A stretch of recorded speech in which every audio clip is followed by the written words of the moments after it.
Good evening. I'd like to welcome everybody to the Public Ways Committee meeting for Monday, January 13th, 2025. It is 6:02. I'd like to call the meeting to order. At this time, you've had the opportunity to read the minutes, and I would accept a motion to approve the minutes. I'll make that motion. Second. All in favor? Aye. Our minutes have been approved.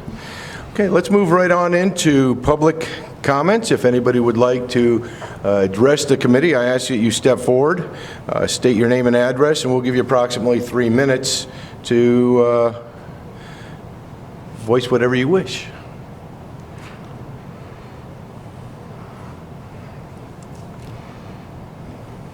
My name is Madeline Schwab. I live at 495 Wolf Avenue. I am representing the Friends of Wadsworth Trails and the citizens of Wadsworth. Thank you for allowing me to present this information about a project that I believe the city should pursue, and I'm so glad you are. And I heard the good news, so I'm very happy today. After attending all the meetings regarding the update of the city parks and reviewing the goals of the multimodal plan, one of the goals was to connect the city park so that people could go to the parks without having to drive a car. Having a safe, dedicated path for hikers and bikers should be a higher priority.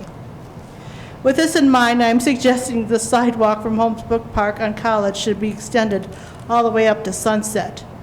You can see by the well-worn tracks that this route is a path that many walkers have used.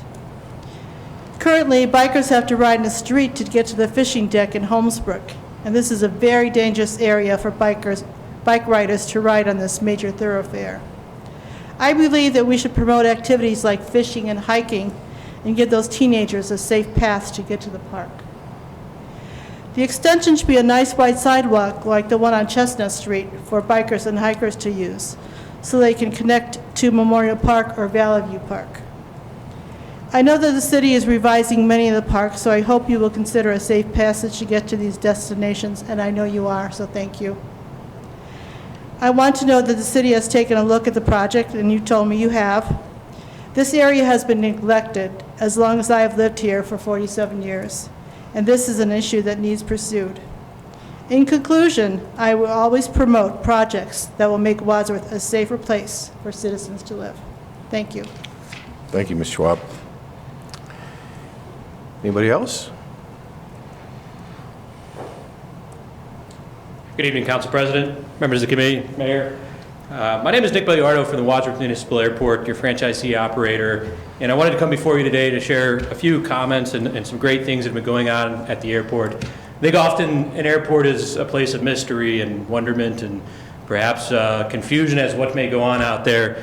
And since we began operating the airport in 2016, it's been this vision I had to maintain the airport as a place that's as public as a park, a place that the community can come and enjoy, even if they're not members of our flying community.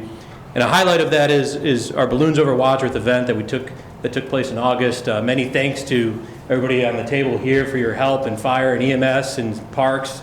That was a great event with 7,000 to 8,000 people coming, and an economic impact estimated about $500,000 for the city, representing 191 visitors, 191 cities across Ohio and 5 states. So again, a big thank you for that.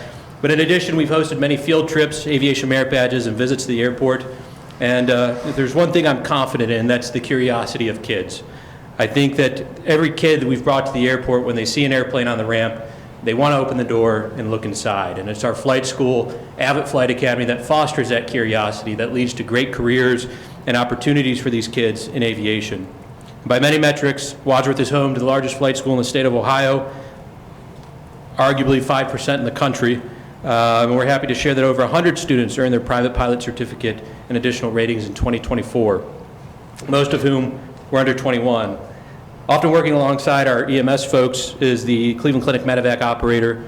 They moved to the airport in 2018, and they've been based here in Wadsworth since, serving our residents, but also going as far as West Virginia, Pennsylvania, Michigan, helping people on often their worst day of their life. And I'll tell you, I've never been quite as moved as the day a Wadsworth resident came to the airport with flowers just to thank the pilots and crew for saving their life. Happy to share last month we signed a second lease agreement with PHI Air Medical that brings their helicopter maintenance base from Burke Lakefront and right here to the city of Wadsworth, and it's where they will be doing all their maintenance for their UH and Cleveland Clinic helicopters. They were pleased with the level of service provided, and they look forward to operating here for the next 10 years. Now, our airport is recognized as one of the busiest general aviation airports in the state, a true success story. The growth, the opportunities, and development that have taken place are second to none. And I ask for your support as we continue to improve the safety of our operation and facility. Airports are unique in many ways. Their projects are complex and heavily regulated, and yes, there are a lot of acronyms. But with proper focus and strategy, we can make our local investment go a long way. We're fortunate that the federal government will fund these projects at 90 to 95%, and the state of Ohio has committed another $7 million to match those federal grants at 5%. So what does that mean? That means that we are getting 20 to 1 on our investment dollar, that $1 million project is $50,000, and that these are the projects that keep our visitors, our kids, our flight crews safe, and the opportunities growing. And so with that, if you haven't been to the airport, I invite all of you to come out, whether you're here today or listening in. Give us a call. We would be happy to have you. Thank you. Thank you, Nick.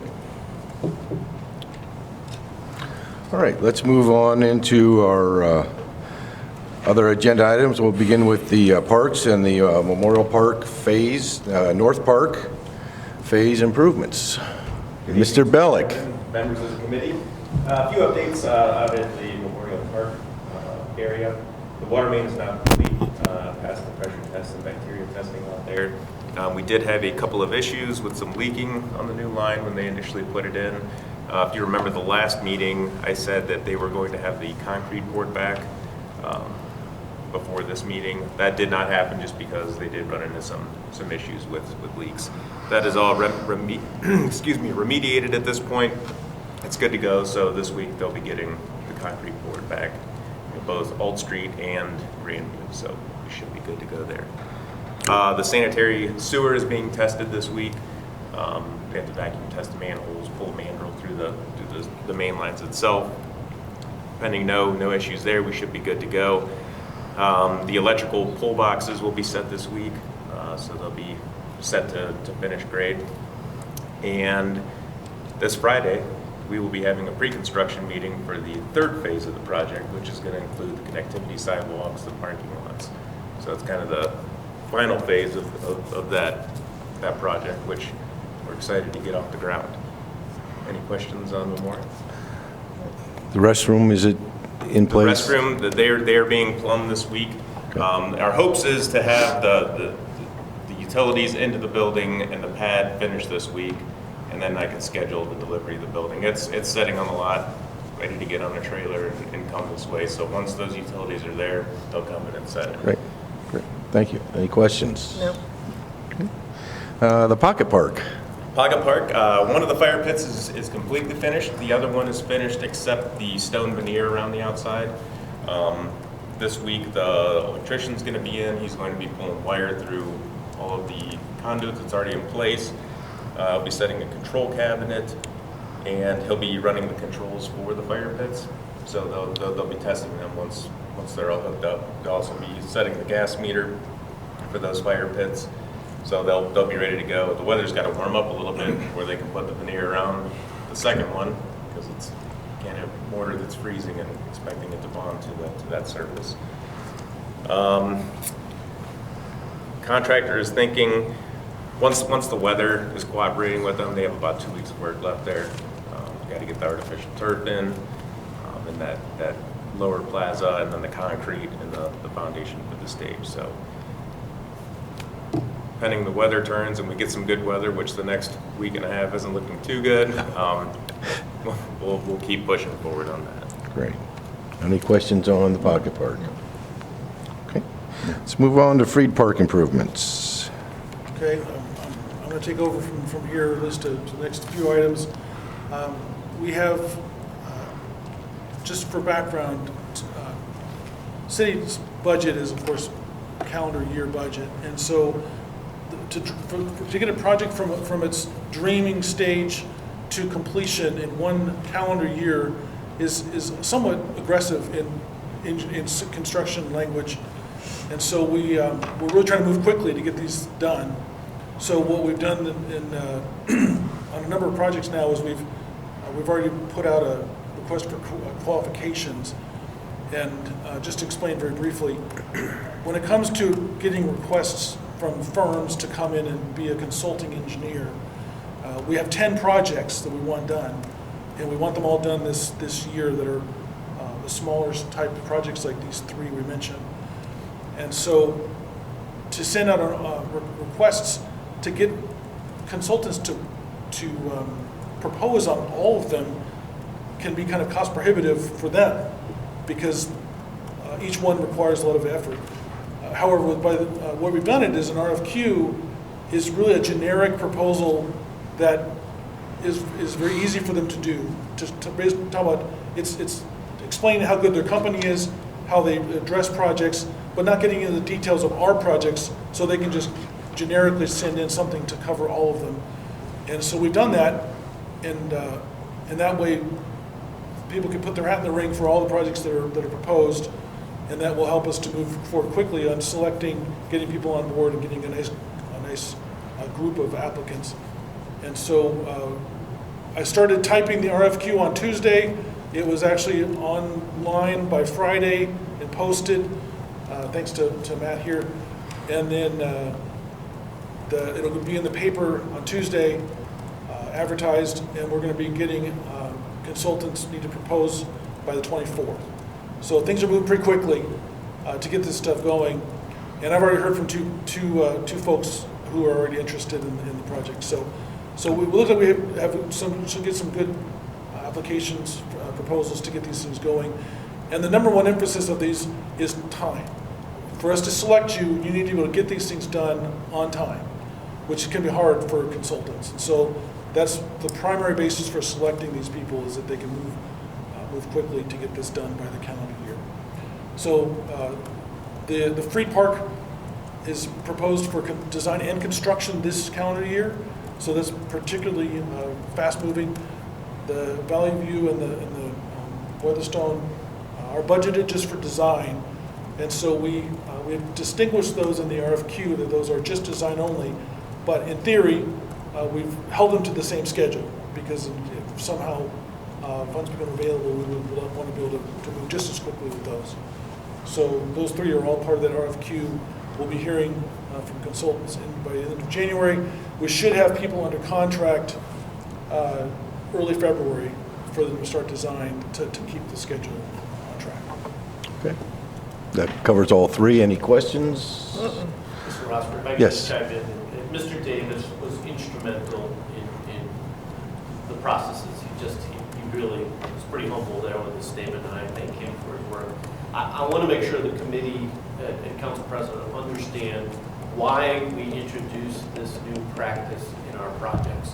I think we gained great momentum, last year in terms of some of projects coming from concept and your budget approval phase into actual things that our community can enjoy. And we wanted to maintain that momentum, if you will, into 25. And we realized and identified that there were several different, Glenn, correct me, I think there was 10 to 12 projects in this RFQ that went out.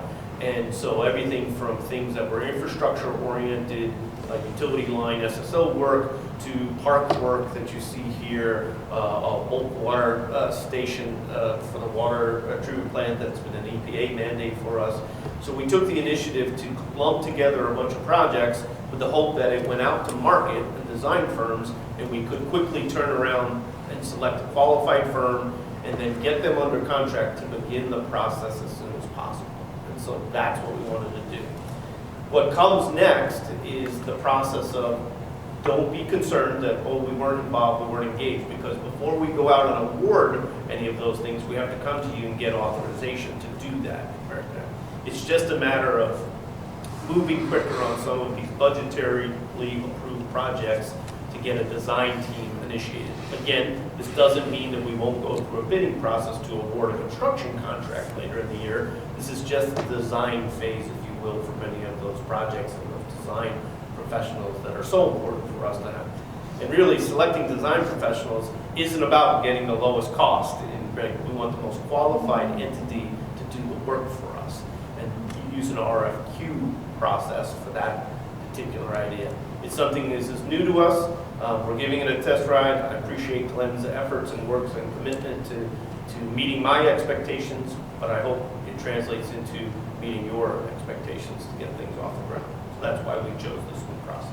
And just to add one clarification, that many of these contracts, these are smaller contracts. Most of them would not have to go through an RFQ process. We can just select. But because of the time constraints, we wanted to make sure we got the firms, the best group of firms that could promise the best time frames, rather than us just randomly picking people that we know. So we've kind of gone over and above the minimum for the state law when it comes to this process. Great work. Thank you. Again, great work. I think the process, we saw how it worked with some of the other projects, and it just makes sense to keep moving forward with a system that's starting to work timely and efficiently. So thank you. Next on the agenda is ball fields. I asked Mr. Hiscock to put this on the agenda. Mr. Williams and I met with people from the baseball organizations. It was actually a month ago today. It was December 13th.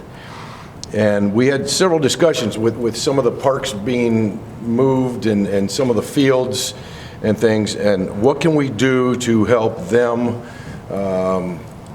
have more playing time and things. Some of the fields are needing some upgrades as far as the amount of dirt on the mounds.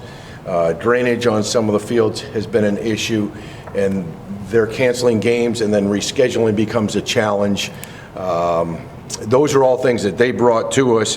You know, they suggested maybe some crushed brick instead of just ball dirt. And I know when I was coaching years ago, the ball dirt that we had was some of the sandiest and muckiest ball dirt. And there's different levels, grades of it. And wanted to bring some of those ideas forward that maybe we can use a better mix and some maybe drying agents in there.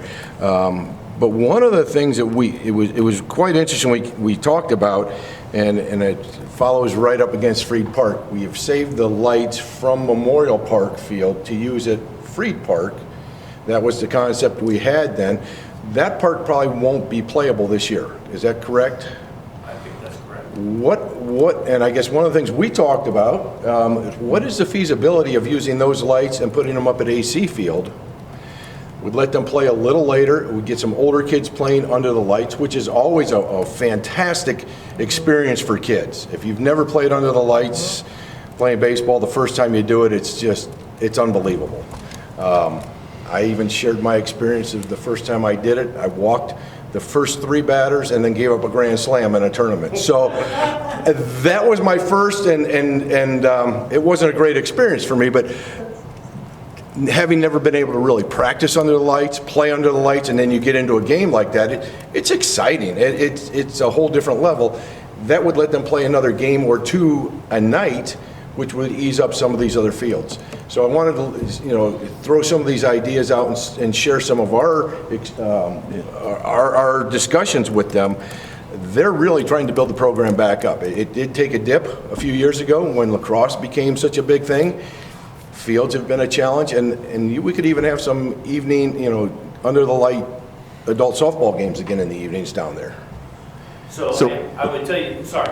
No, I was just going to add on to that they actually felt they could extend their season with lights, where they could do the actual, instead of 1 game an evening, do 2, or that would help them. That would with make their a scheduling. huge impact on their scheduling. Well, I'm more than willing to discuss with our electric department the installation, but what happens for that particular application of those lights would be a couple of things. And again, just learning of this, I don't have any definitive comments, but I would just pose it to the committee for consideration. So we would have to acquire the correct size utility poles to mount those lights on out there so that the lights are tall enough that they are not an obstruction for play, but effective enough to light the field. So we would have to do that. Our electric department is really a distribution department, so I think they can certainly handle installation of the poles and the mounting of the actual lighting fixtures on those poles. It's connecting them to a switch and doing some of that other work that might take a little bit more expertise that is usually left towards this day and age, lighting companies for those athletic fields. That's not our expertise or forte. While we have an electrician on staff, I think that's a little bit more unique of an application. The same things we were contemplating that might need to be done at free if we were to use them there. So that's something we do there. I will tell you with some certainty that AC Field is an age bracket limited field. Right field is a short porch, as they refer to it in the baseball world. So certain age brackets are beyond playing in that field in its current configuration. AC Field's outfield needs a lot of work drainage-wise, so while you might have lights and the ability to play, that field is wet when it comes back towards what I would call the warning track in those areas. It is uniquely situated for dual-purpose use from baseball and softball, although I don't believe it's used for softball at all based upon current base length, those issues. It could be adapted for that, but it might not be. Never considered it for adult league softball, which as we know has been displaced based upon the construction at Memorial North. So it'd be interesting to find out what we could do there. It certainly could be configured for that. The dimensions of the outfield might be a little bit small for that use, but again, something we could do. So those are all very doable. I guess I'm also interested, and you don't have to answer this question now, when we talk about mounds at some of the ball field facilities, mounds when done properly require clay for their installation, right. Not dirt, not those kind of things. It's clay that's covered by field mix, if you will. And that clay allows those mounds to drain properly, to withstand players' spikes and cleats, and provide for the maximum level of efficient use of a mound. However, as we all know, our fields are used by different age brackets, so the mound has to be created differently. And in some fields, they actually use artificial mounds or wood box mounds to do that. So we would have some limitations on improvements there. I think an investment in clay in the batter's box area would be good at some fields, which oftentimes are drainage-related issues and cause problems of delay and postponements to games because you can't get the batter's box area situated well, because all it is years of loamy, sandy field mix, which is not ideal in those high-use areas of either a baseball mound or in the plate batter's box. So we might need to do a little training and get some of our folks trained up on how to install clay and do some of those things in those areas.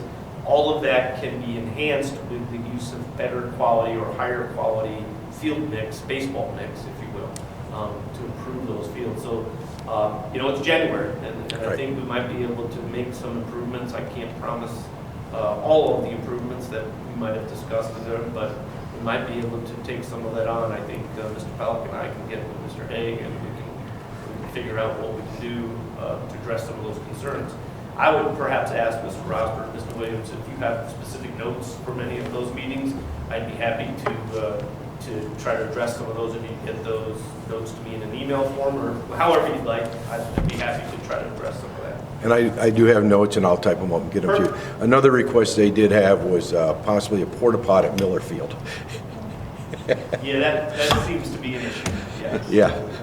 So, but it was a great meeting. They were encouraged that we were willing to sit down and listen. I thought they had some great ideas, and again, the idea of the lights, just the fact that they're not being used and they're going to sit for a year. Is there a way we can redo that and maybe get some more usable field time for the whole organization? So that's how we kind of left it, and we'll keep working on it. So thank you. Any other questions, input? All right. Wintergreen Park. That was another item I think you Yes, I did have a couple of neighbors that are still concerned about security there and lighting, and I honestly have not been out there at night. They said,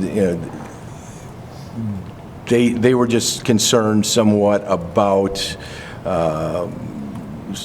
some of the activities that could go on out there, because it is kind of in an outer area, but they live close by and they have some concerns. I don't know if there's any cameras in there. I don't know what lighting's there, so I just said I would check into it while we were in committee, because we do talk about the parks a lot. Yeah, I think this is a topic that we broached a little bit at the end of last Yeah. year. I do know there is some monies in the 25 budget for installation of outdoor cameras. I don't think they were necessarily earmarked for any specific location necessarily. I know we've talked about adding some in the playground, the new playground areas once the final phase is completed there. I believe there's a security light at Wintergreen. I'll look at Mr. Pellet to see if he has. We do have facilities up there. I think, isn't there one by the building? Yeah, Yeah, that's by what the I was shelter. thinking of, Mr. Williams, yeah. So there is one. You know, I can understand where folks are raising the issue. We are happy to try to take a look at solutions. The things that happen that I think sometimes are false senses of security, you know, a light or a motion detected light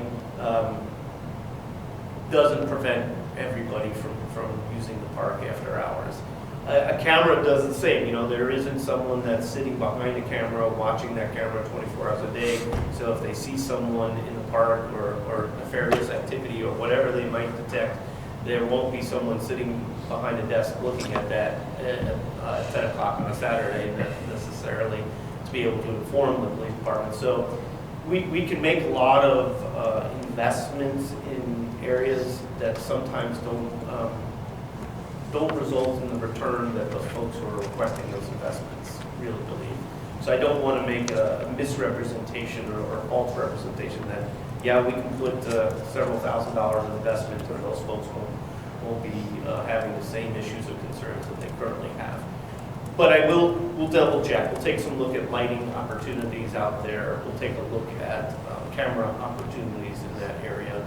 You know, again, I think we also have to be cognizant in these discussions of the balance between parks and public lands and the need to surveil folks while they enjoy themselves at public parks. But we can do that. I totally agree, and I tried to explain to a couple of people that we can put motion lights in all the time, but there's deer that walk through there, there's raccoons, there's all kinds of animals that walk through, and that light's going to go on and off. Next thing we're going to do is get a complaint that the park's light is shining in my bedroom window and I can't sleep tonight. Mr. Rosford, we've had that occur.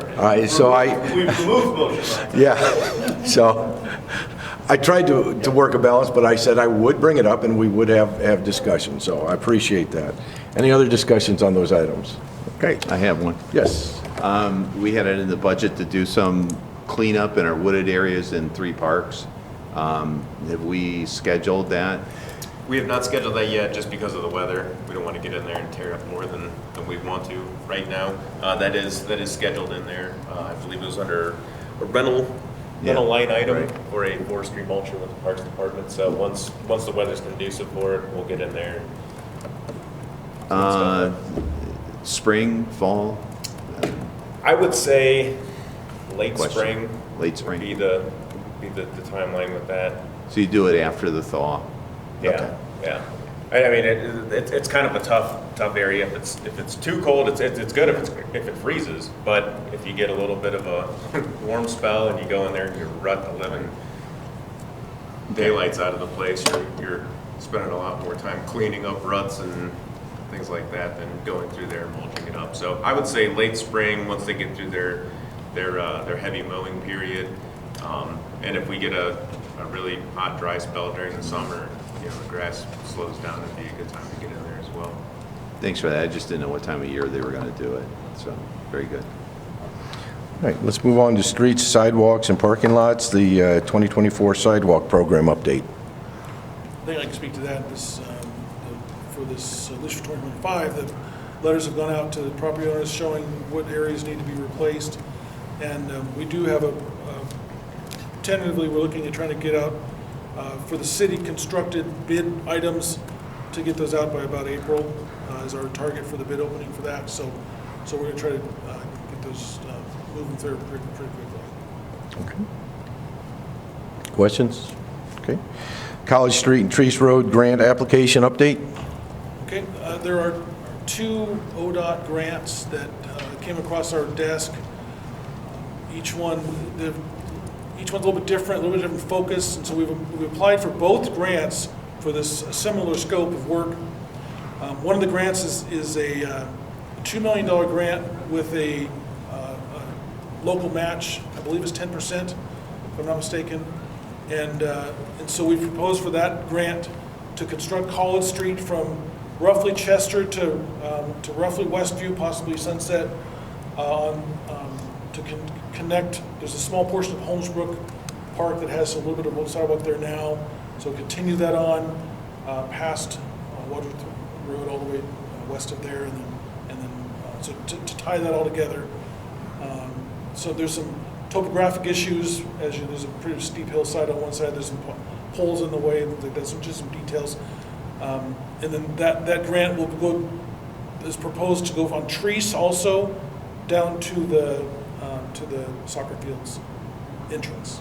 So that's the scope. So to connect the soccer field to the Holmesbrook Park with that sidewalk system. Another grant that we have applied for is a $3 million grant that is no local match.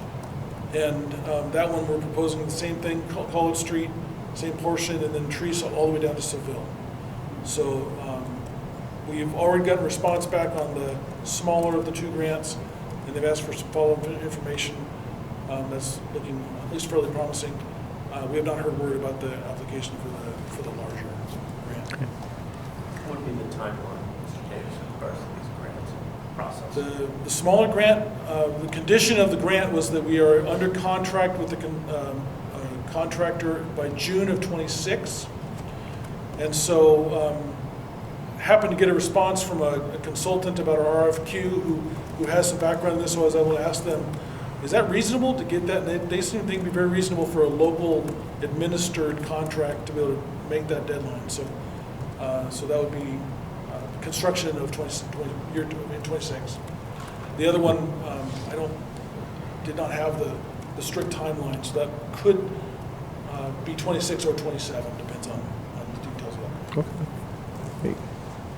That's good. That helps connect some of those areas we've been talking about a lot lately. Okay, any questions on those grants or sidewalks? Okay, let's move on to vehicle and equipment acquisitions. Sure, I could take the next two items here. The first one is for a new stump grinder. We talked about this during our budget discussions. This particular piece of equipment will be split between streets and parks with the onset of our very aggressive sidewalk improvement program. Now with removing a lot of street trees along with cleaning up the parks, this piece of equipment makes it a lot more efficient for us to take care of it. So that is that one. The second one is a new leaf vacuum. Again, also, that was approved in the budget.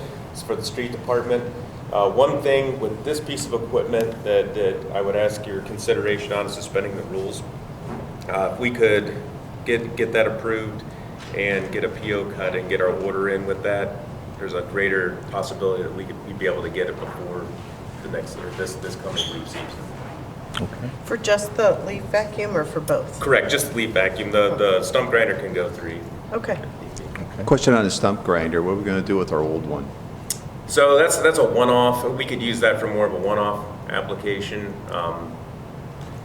I think the thought process when we purchased that one a few years back was, we didn't have the amount of stumps that we have now. We were doing between 40 and 60 stumps a year.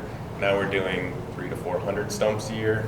So it's a slow process with that one. And if we look at it in the next year or two and see that, the one that we get now is the way to go, we can look at auctioning off that old piece of equipment. So I would entertain. I'll make a motion. I'll second that. For the stump grinder? or The for stump both? grinder and the leaf vacuum, to move those to the Yes, meeting of the whole second. and the council. Okay, all in favor? Aye. Okay, thank you. Thank you.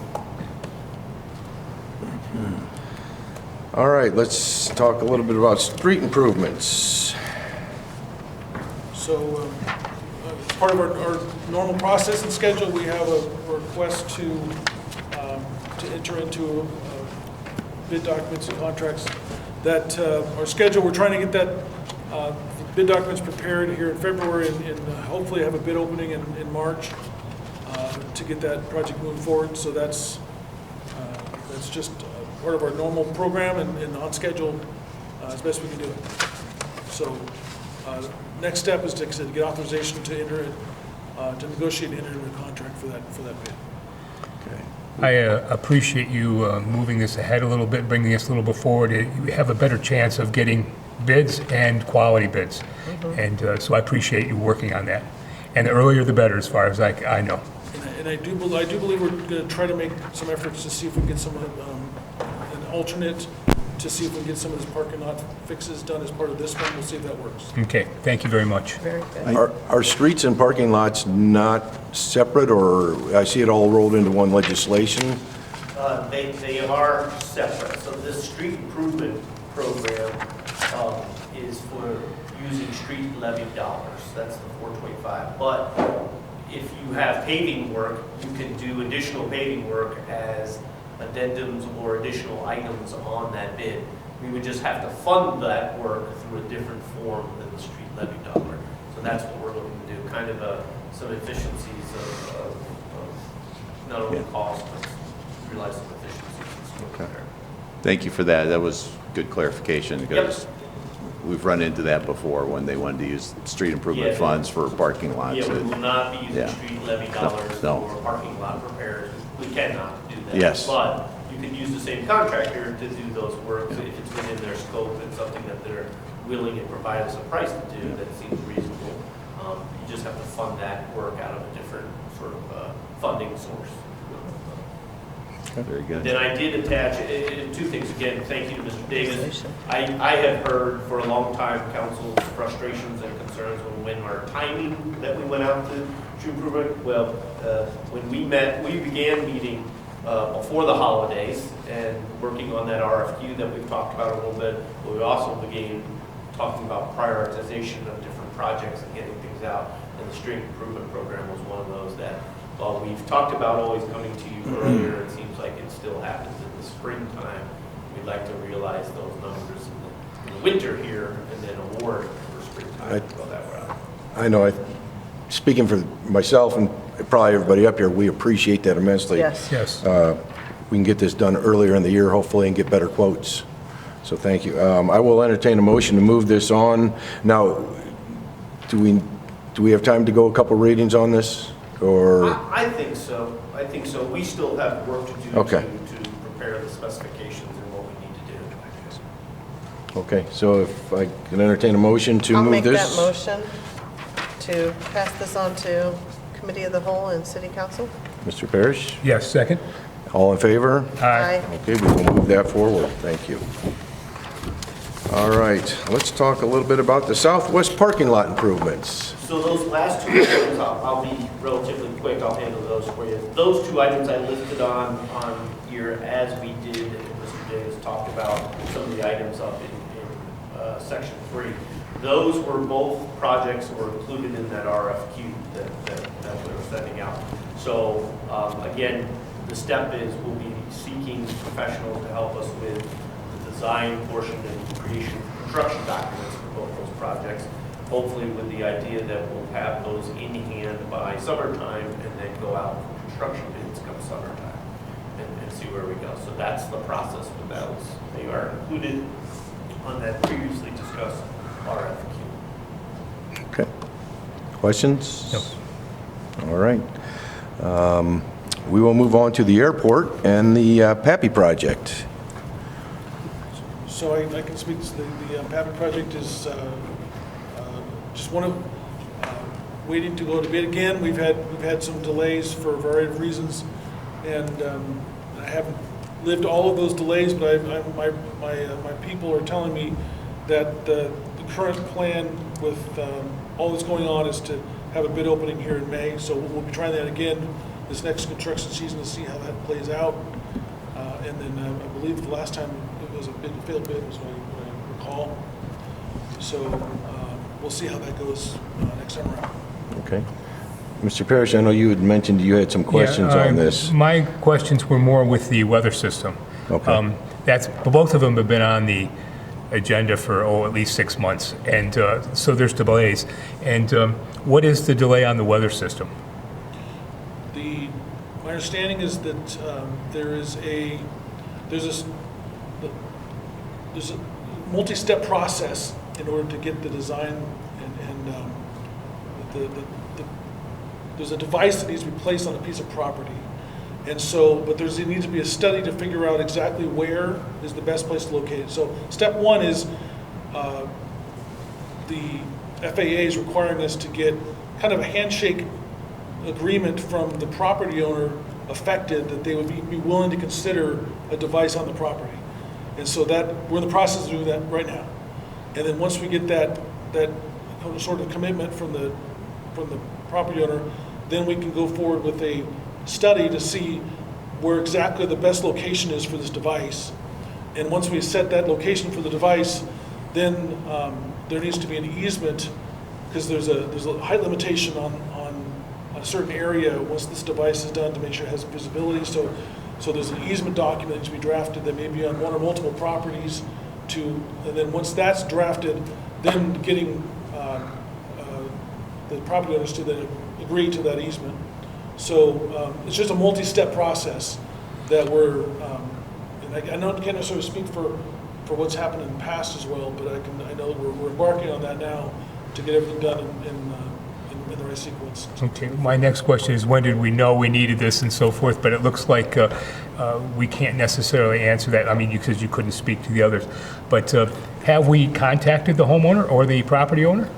I mean, so have we contacted them, and are we making progress on this? Because that seems like a fairly simple issue to contact them and move forward, and it looks like it's been buried or pushed aside. Yeah, and just for a little bit more clarity on some of the issues and why it has been hanging around on our agendas for a little bit of time. I think what we did, the engineering division helps us with all things airport capital investment wise. And they followed a process based upon instructions that they were given by the FAA consultant to go ahead and apply for the actual funding portion of the AWAS system. Once that funding review occurred at the FAA level, they said, great, but you forgot to attach the easement to your application. And we responded in saying, well, we don't have the easement in place yet. And they said, well, we can't fund or make a decision on your application for funding until you have that easement in place. That was contrary to initial instructions that we were provided to do that. So that's when we sort of pivoted and said, okay, it's now time to identify the possible location of the AWAS on the grounds of the property or where it needs to be placed. I think we have a very good positioning site plan for where it's going to be.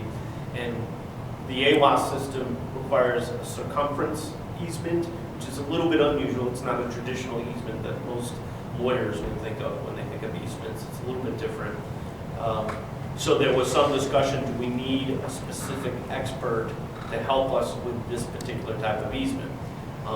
The FAA delayed on answering that question for a little bit because they believed that we did need to use an FAA authorized easement provider. We have since argued that no, that shouldn't be the case. An easement is nothing more than a delineation of meet bounds, deed restrictive information. And so we won that discussion, if you will, and then they said, okay, go ahead and do that. But those were very recent decisions that were provided to, I would say, right up until right before the holidays did we get that information.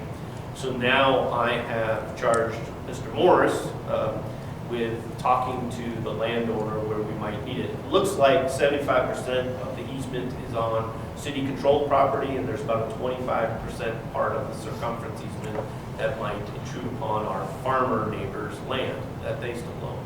We don't believe that it's going to cause an issue for those folks, and I believe Mr. Morris has begun the process of reaching out, if not already talked with that individual. Just don't have an update from the committee as to where we're at yet, but we're pretty early on in the easement procurement discussion portion of the AWAS system. What is good is we have all of the paperwork completed for the application process for funding of the AWAS system once we get the easement in place. And so it seems like you're moving forward now. We aren't stalled like we were before. Yeah, I Okay. would not say that we're stalled. I appreciate that. Okay. That's why I wanted to check on this, both of them, and I know there was issues with both. I Okay. agree, they have been on the Yes. agenda for some time. The PAPI, just again, just for further clarity for the committee, if you remember, the PAPI issue is, we did go out to bid, and we were actively seeking bids early last year for that system. Unfortunately, we received no bids for that. As the engineering department, we said, well, why is that? What's happening? What's going on there? They actually went out and did some phone polling with companies that would help us with the PAPI project, and they were basically booked out 2 years in terms of work. So we delayed it any further. We contacted them later in the summer to say, how is the workload looking? 2 of the 3 entities said, we're still booked out, no openings, we wouldn't be interested in your project at this point in time. One of the companies said, hey, why don't you check with us more in the fall and see what it is. Fall came by, we checked again, and that entity said, well, there are beginning to be work openings available for different things. So our hope is when we go out to bid with the PAPI project this year, that at least one of those providers will be, and of course, we're going to open it up to any PAPI designated providers and see what we can do. So we're hopeful that we'll see at least a bid, if not more than one bid in a competitive process to award that contract this year. And when is your plan to go out to bid again? Do you have a plan for that yet? Yes. The bid opening date will be May. For the PAPI also, as well as the weather? No, the weather is not. Not out to bid? Not to be funded this year. Okay. It's just designed for this year. Designed for this year, okay. Any further questions? Okay, NOACA 26 through 29 transportation improvements. So I wanted to bring this to the committee's attention. The city was informed around the holidays that NOACA's transportation improvement program funding for the years 2026 through 2029 was reviewed by their board of directors. And their board of directors awarded an eligible construction project in Wadsworth. And that eligible construction project is for a state fiscal year 2028, so it's a little ways off. But if you know anything about NOACA, they're well ahead of the game in terms of some of their planning, and they have to line up multiple different federal funding sources, so it does take them some time to do that. But the board of directors of NOACA have informed the city that they have approved for funding a State Route 94 and Reimer Road intersection roundabout. And they have tentatively set funding at $2 million of NOACA funding. That's usually considered 80% of a construction project's cost. So obviously there'd be 20% that the city would have to contribute for those types of things. What we need to do at this point is sign off on that award. It doesn't commit us to anything to say, hey, we're interested in further pursuing this particular project and further pursuing partnering with NOACA on the funding of this particular project. So we'll have to return that. It's required to be returned, a letter of acknowledgement and returning by the end of January.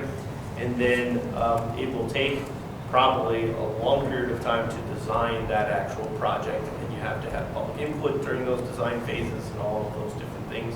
Again, I mentioned it's a state fiscal year 2028 project, but that probably means as we get closer to budget discussions for next year, we'll be talking a little bit about this project and funding the design portion of the project at that point in time.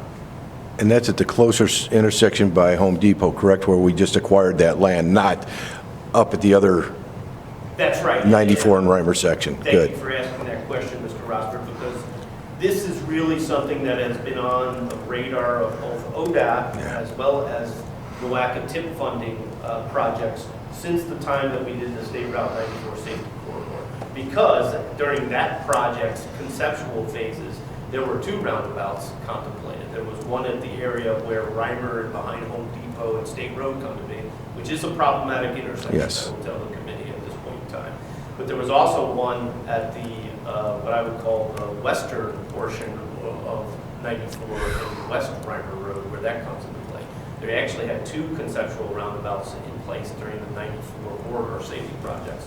Obviously, the limits of that safety project did not quite extend past Smoke Rise Drive, if you will, for some of those improvements. So those potential concepts, as well as any other application of safety coordination, was not applied during that particular project. But they talked about those types of things even way back then. So this has been on ODOT's radar for some time. I think once they realized that we did acquire that parcel and that they continue to have complaints about traffic areas, they continue to see volumes grow on 94, they continue to be fans of roundabout projects at the state level, this becomes more of a reality of an application that might be helpful for ourselves and the motoring public. Great. I have something else too. If you're finished with that, I have another. Okay. Thank you, Nick. I think you were a little bit humble in what you've done to the airport and what has happened in the airport and the amount of things that are happening out there. And I was really impressed by what you said, that 95% of the funding could be either through ODOT or through the FAA. FAA is? Yeah, I don't want to say FFA, FAA. And so I think that was, so you said it was about, for every $1 million of investment or capital, we would have to present about 50,000.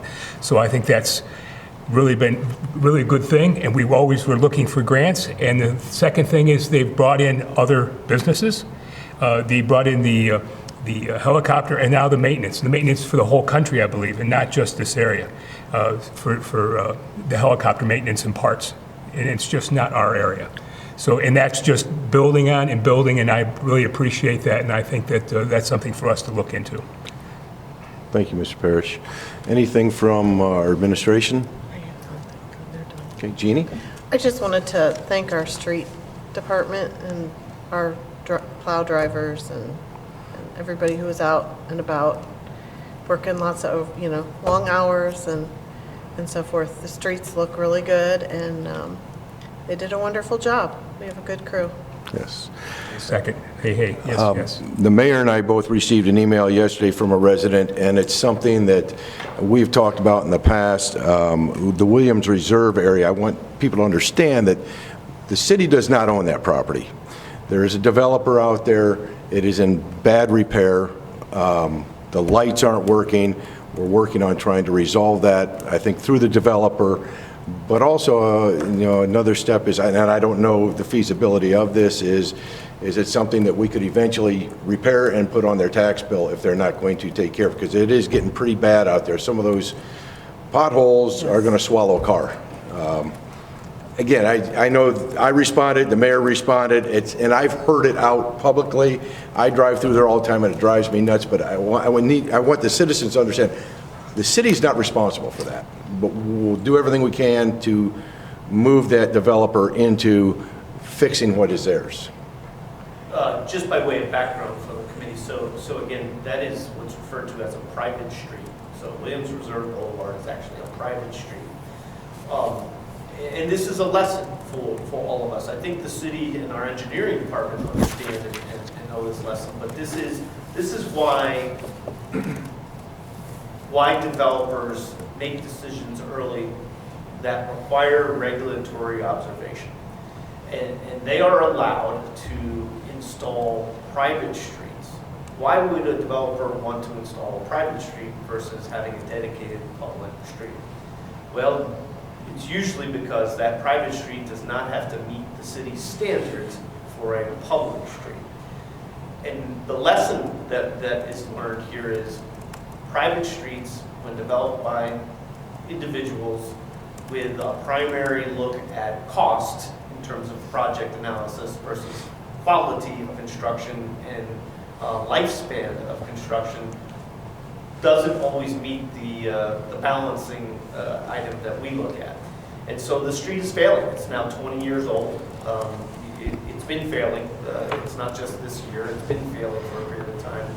But it is truly a difficult decision for us to have to take over private streets that we know weren't built to our standards, because it will require a tremendous amount of public dollars to improve those streets to the level that we expect them to be at.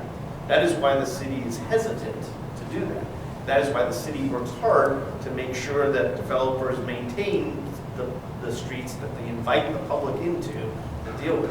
We've had folks who came to the city with complaints and wanting the city to pay for damages that they've suffered to their own private property as a result of the condition of some of those streets. And we just have to politely explain to them how it's not the city's responsibility, and it's not a public street. And then it becomes a battle of insurances between the private property damaged individuals' insurance and the developers out there. Complicating the factor is there's been a myriad of sales of those particular properties, and the city is not a part of those sales by developers, and so the initial developers who put the street in are no longer the owners of those properties. Did they sell or pass along the requirements of the maintenance of the roadway and the landscaping around the roadway and the lighting in the particular areas of that onto the future purchasers of that? We're not parties to those actions. We don't know what the responsibility or what they are. What we do know is that ultimately the tenants and or the owners of property out there are going to be faced with a myriad of issues if they don't fix the lighting, if they don't fix the roadway, if they don't take care of landscape that presents a safety concern, is a contributing factor to an accident or something worse. So we've been working hard to try to get to the right people and set the impetus to them that, hey, these things need to be addressed, they need to be addressed yesterday. The problem is there's been so many transactions going on, so many divisions of the property amongst different owners now. We don't get return calls for 6 months in terms of who's the liable party, who isn't the liable party. It's usually when we have to say something where, hey, we've got an economic development lead for somebody who's interested in that property, but they're not going to come there unless you fix the roads or do something. Then all of a sudden we get a phone call back, but it's usually by the realtor or somebody who's marketing on behalf of some owner kind of thing. So even then, they're not interested in addressing our property-related maintenance issues, and certainly not interested in spending their own dollars to fix potholes and those kind of things. So it is, I appreciate you bringing it up, Mr. Rosberg. It is a complicated and frustrating maintenance situation that the public ends up having to deal with. And we on our end believe strongly that's why public roadways are best, but that was not the decision that was made at the time of that development. So. Yes, Mr. Davis. One thing I may have mentioned before, but in our new regulations that we've adopted for infrastructure, it does allow for alternative street standards. And the big reason why people you say lesser standard, but often they're not looking at putting in junk roads, they're looking at just doing something a little bit unique. And in the past, unique meant private. And so we're trying to create ways to allow for unique and public that will be long lasting. So that's something that's in our current regulations now. The second thing I want to point out is that just today, talked with the developer who may be looking at putting something in there.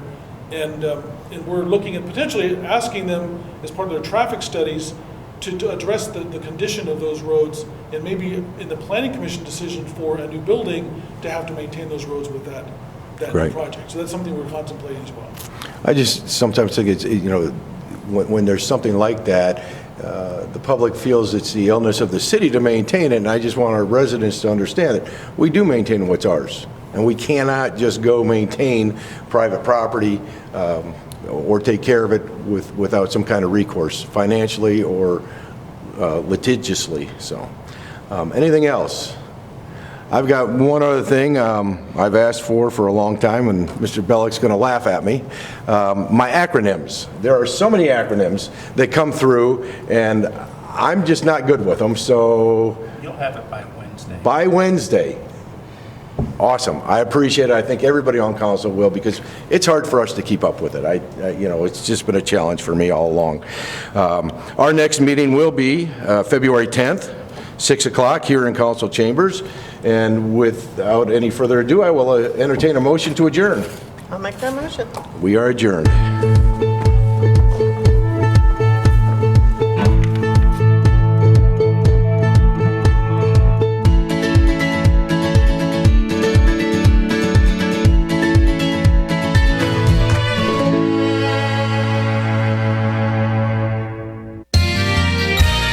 You are watching WCTV, Wadsworth Community Television.